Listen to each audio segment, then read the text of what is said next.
रसूलुल्लाह सल्लल्लाहु अलैहि वसल्लम यहाँ पे उम्मत को वसीयतें कर रहे हैं और यही जुमला ही काफी था कब्र परस्ती, बुत परस्ती, हजर परस्ती, शजर परस्ती को समझने के लिए।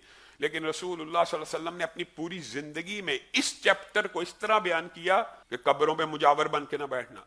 एक बात यह थी कि कब्रों को सजदागाह नहीं बनाना, एक ये है कि कब्रों के ऊपर मुजावर बन के नहीं बैठना। यहां पे भी बात बस नहीं की कब्रों को पुख्ता ना करना, कब्रों को पक्का ना करना। ये बात भी अगर लोगों को समझ ना आए तो हजरत अली को हुक्म दिया, हुक्म, अली खड़े हो जाओ, ये अल्लाह के रसूल, जाओ जजीरतुल अरब में, चल चलाओ का मौसम है, जाओ अब जजीरतुल अरब में कब्रों का मुआयना करके आओ। अल्लाह के रसूल मुआयना करके करना क्या है? जो कब्र एक बलिश से ऊंची नजर आए उसको मिटा के बराबर कर दो।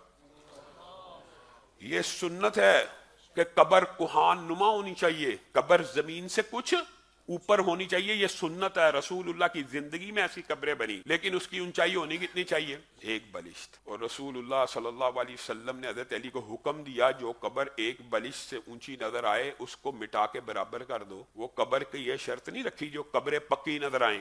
मैंने और आपने इस चैप्टर और इस मौजू को भी समझा नहीं। ये अहले हदीस है, ये देवबंदियां, हम जी शिरक नहीं करते, हमारे अंदर चूंकि ये मसला नहीं है शिरक का या कब्रों को सजदा करने का।